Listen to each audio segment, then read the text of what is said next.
Happy New Year, faithful subscribers. Now let's you and I talk about the greatest game in the world. That's quite a bold statement, I know, so let me explain myself here. In the process of figuring out what I want to do with the channel, I've realized that there just aren't any games that grab me anymore. Either due to bugs, missing features, or just hype and my own expectation, I always find myself severely disappointed. Or I play a game for a few hours and then that's it. You know, there's nothing keeping me there, glued to the screen. And that's what I want. I want to be glued to the screen. There are some small exceptions, but we'll get to that later in the video. So I started thinking about what would be the perfect game. And I'm going to have to qualify this by saying the perfect game for me, because you can't create the perfect game for everyone, because everyone likes different things, obviously. So before we answer that question, I'm going to ask you a question. What would be your perfect game? Give me genre, give me basic game mechanics, give me setting and story in the comments down there. And hey, if your perfect game already exists, if you already have a favorite game that has everything you could ever want in a video game, let me know, because I want to see these games and I want to analyze and have a look at what makes them so awesome for you. Anywho, let's get started. So I've got a real soft spot for strategy games and simulators. I also really like role-playing games, obviously, but I like role-playing more than actually like role-playing games, if that makes sense. So what I mean is I'd rather play a simulator or a strategy game where I can role-play myself rather than having someone set out the role-play parameters for me. For example, I absolutely love The Witcher, and more so The Witcher 2. I think it's a great game, but that is less desirable to me because I have no control over the character. Really, I am Geralt of Rivia. No choice. That's it. So Skyrim's awesome because you get to create your character and whatnot. So, you know, that's all fine and dandy there, but that's not a strategy game or a simulator. Really, you could argue that it's a medieval fantasy simulator, but that's probably drawing a bit of a long bow there. Okay, so strategy and simulator, but what can we add to that? Let's narrow it down a bit. City builders, awesome. I love them. The Anno series, great, but not enough freedom, I think, and not enough realism. It's fun and it's fine, but it feels more like playing Tetris with buildings at times. I really like the complex resource system, building all the wares and whatnot. That's really cool. But if you had more freedom in the way that you build your cities, then I reckon that'd be perfect. So then what does have more freedom? Well, SimCity. And as much as a lot of you may cry out and go, no, traitor, I actually really like the latest SimCity that came out in 2013. Yes, I absolutely despise the always online business and the way that they handled the launch and all that nonsense, but now that it's all fixed up, you know, I don't forgive EA, but you know, big whoop, they don't care. But as a game, I think it's really cool, and I actually have a lot of fun with SimCity, but I couldn't play it for hours on end because once you get right down to it, the basic mechanics are fine and they're fun, but there's really no huge depth to it. I find there's no goal. I reckon once you build your city, that's it. Well, what are you going to do? You move on.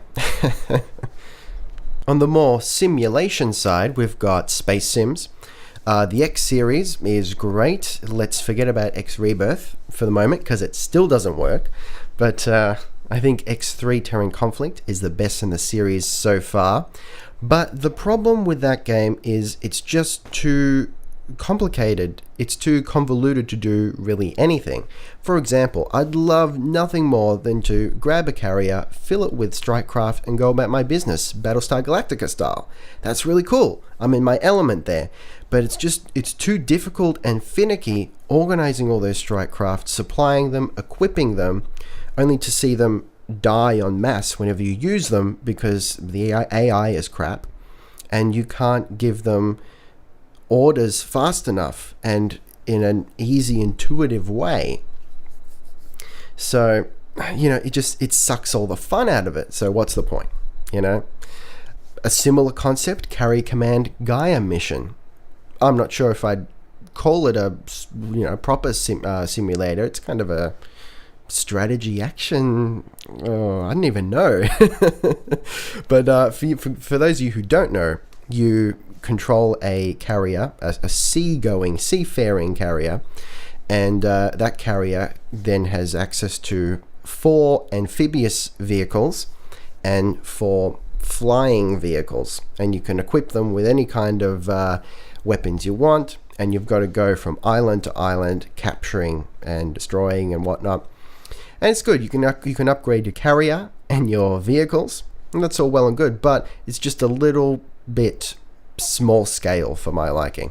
I want squadrons of strike craft, not just 4 airplanes and 4 amphibious vehicles. Not to mention the fact that you can actually screw yourself pretty bad in that game, having to wait like at least an hour real time for your supplies to come in. And you're just sitting there literally doing nothing if you lose all of your vehicles. So that's really awkward. But it definitely had a lot of potential, and I'll go back to it every now and then and play a little bit of it. It's fun. Alright, strategy games, the fun part. I think you will agree with me that, for the most part, strategy games have been a severely and virulently neglected genre of games in the last few years. And this trend of removing base building entirely, mother of God, what are they doing to us? That's the best part of RTS. Are they insane? So, for that reason, I'm going to say the best real-time strategy game, with regards to base building especially, is Lord of the Rings Battle for Middle-earth 2. Now, yes, it's a licensed game, and you might be put off just because of that fact and dismiss it as shitty, and I would, please, I'd beg, I'd beseech thee to have a look at it, give it a try. It's absolutely magical. I reckon it's not just the best base building RTS, especially in more modern times, but it's also the best Lord of the Rings game, as far as I'm concerned. Another favorite of mine is Command and Conquer 3, Tiberium Wars. Now, I know a lot of folks hated that game for whatever reason. I played Command and Conquer 1 when I was 10, I think, or maybe a little older. So I don't actually remember it that well. So I'm not sure how it differs to Command and Conquer 3, but I reckon the pace of Tiberium Wars was just perfect. The base building was satisfying, even though it wasn't as extensive or customizable as Battle for Middle-earth 2. But it was difficult to just turtle, really. And I'm a turtler, so that's sucks to be me. But on the whole, I reckon it was a really well-paced, fun, good-looking, even today, strategy game. I'm also going to have to give mad props to Supreme Commander Forged Alliance. That game is magical.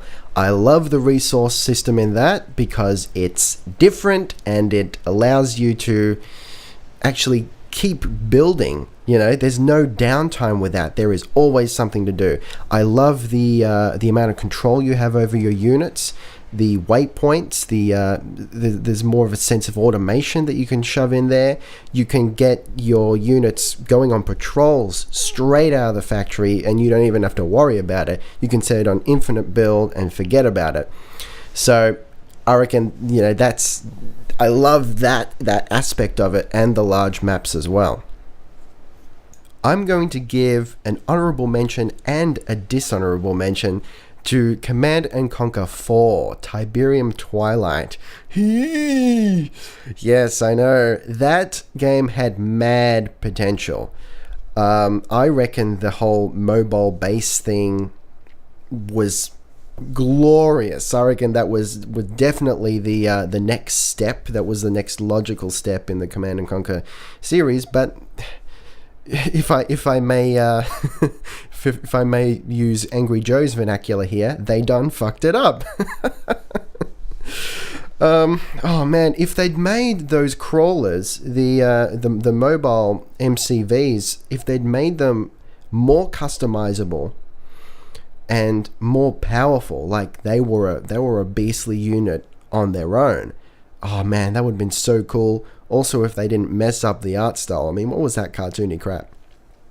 And the story, but let's forget about that for a moment. But just the concept of the crawlers, they could have done so much with that.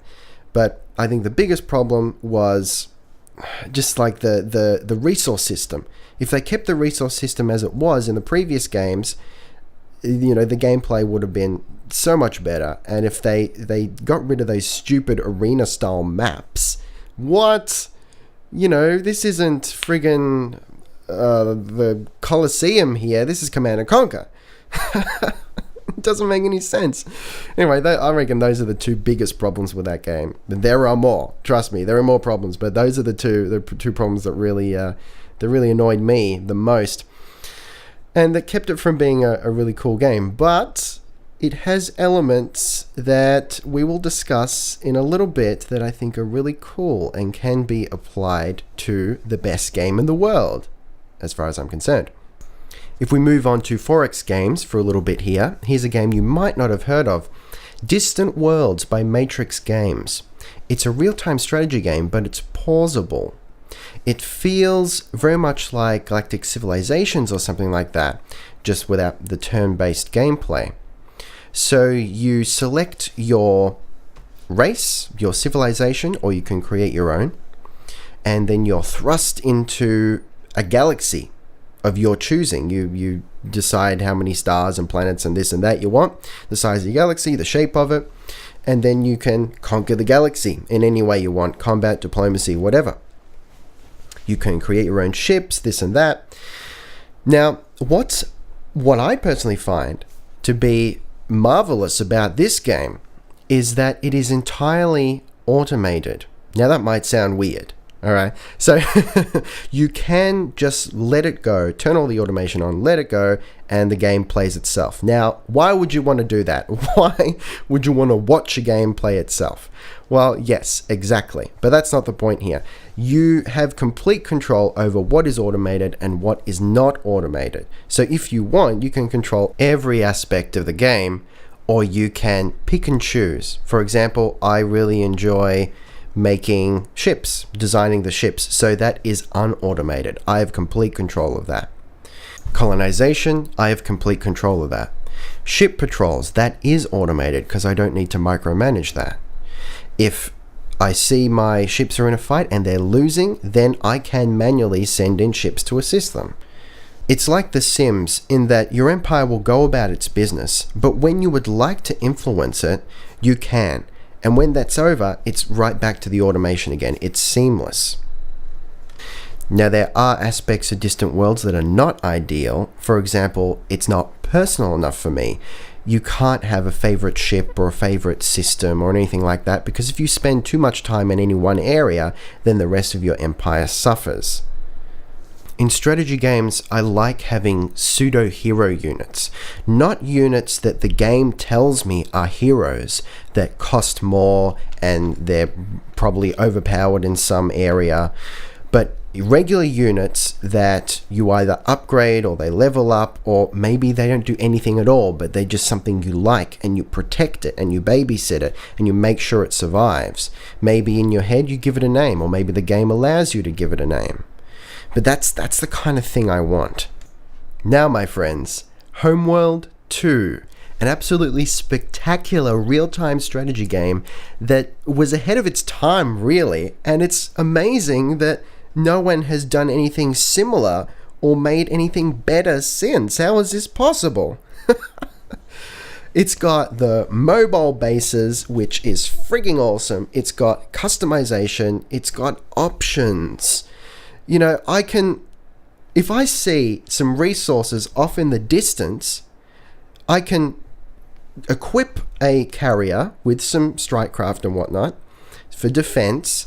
It can bust out some some little resource collectors and send it off, and there you go. I've got a resource operation, just like an episode of Battlestar Galactica, like when they're mining for Tiberium ore and the Galactica has to protect the mining ships. That's really cool. That, my friends, is role-playing in RTS. You can't do that in most games, except role-playing games. You know, and that's my biggest, gripe, beef with games these days. It's like, this is a role-playing game, and you must role-play the way we tell you to. This is a real-time strategy game. You must play with pre-packaged strategies, and you must rush, otherwise you will lose. Turtling? We've never heard of it. This is a first-person shooter. You are lucky if you get a single-player campaign with any kind of story to speak of whatsoever, and you must play online, otherwise you've wasted your money.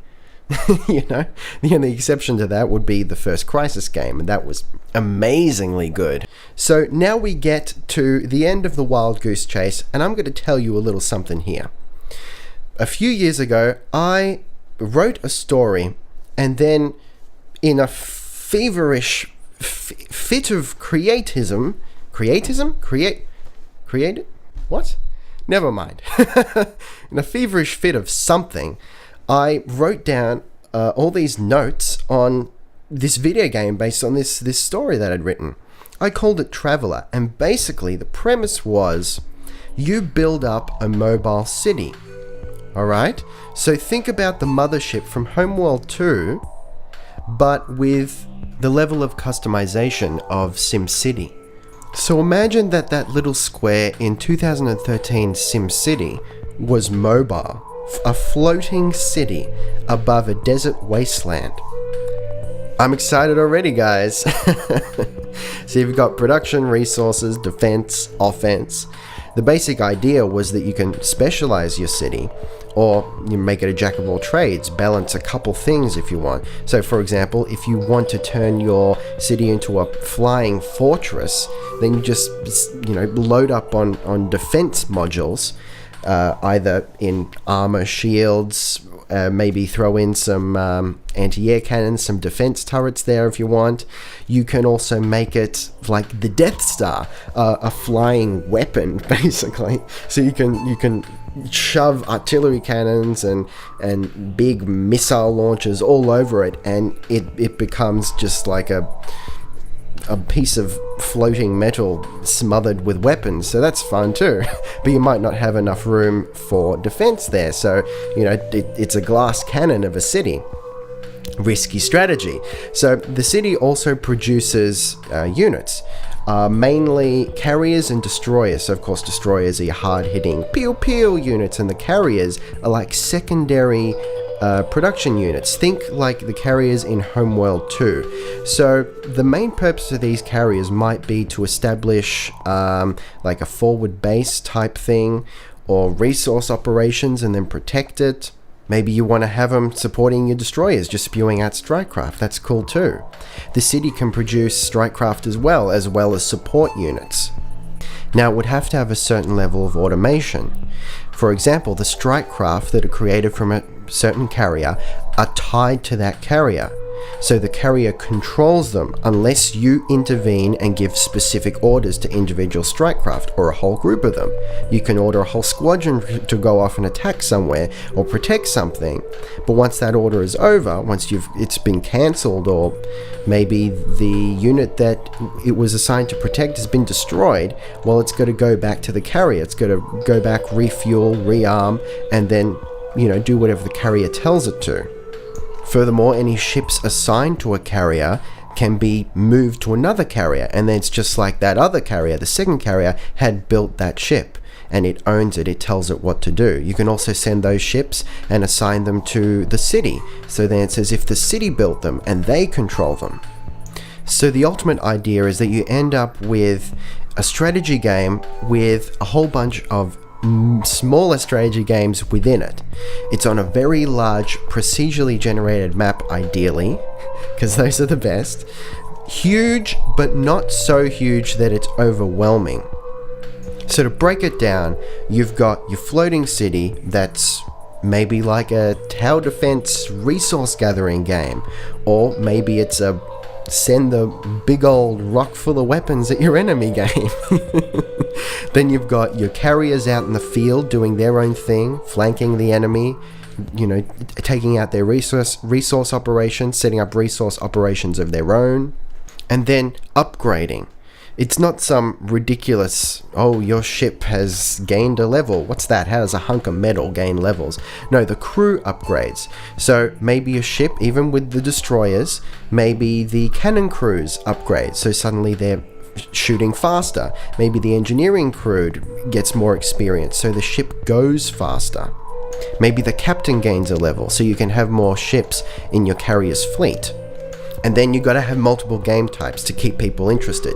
You have to have a standard skirmish, one city against another city. That's basic. Then you can have, maybe you just start with a carrier, and so it's sort of like an underdog story. Maybe it's a carrier against a whole city, or a carrier against another carrier, and it's more like guerrilla warfare, hit and run tactics. That'd be cool too. Then you can have this thing that I like to call the nemesis mode, where it's an ongoing game type where, like SimCity, you keep building up your city. You keep building up your mobile city bit by bit. It's getting stronger and stronger. You're customizing it to your liking. You're defining your play style. Defining your play style. I love that idea. And then you can take it out periodically and you're attacking another city, either player built, player controlled, or AI controlled, that's done the exact same thing as you. It's been building up its city in anticipation of blowing you out of the sky. And this game mode could go on for hours, days, weeks even, back and forth, responding to your enemies' moves and the way that they build their city. You see that they've added certain modules, and you might add different modules to your city to counter that. Then you could have a purely defense single player mode where you focus on building your city and keeping your people happy and healthy and fighting fit, gathering resources and all that jazz, and then the AI will come and attack you periodically, but you don't know when. It's a very exciting idea to me. I would sacrifice a small child to the volcano gods to have this game made. Too bad I don't know anything about coding or any of that jazz. I can write the music, I can write the story, maybe do a bit of design, but that's it. I'll stop there. There is so much more I can go on about this idea for my perfect game. But right now, I want to know what your perfect game is. Like I said at the beginning of the video, tell me genre, basic game mechanics, story, and if your perfect game already exists, I want to hear about it and I'll check it out. Unfortunately, as little people, we don't have any control over the games that developers make, but it's fun to think about it all the same. Anywho, thanks again for watching my awkward little video on what I like in video games, and hopefully I will see you very soon once I figure out what I want to do with this channel. And hey, if you have any suggestions, please feel free to message me here in YouTube. I cannot guarantee that I will make the video that you suggest, but I make these videos for you after all, so I would love to hear your opinion on the matter. Anywho, thanks again guys, and I will see you next time. Roleplay Gamer, out.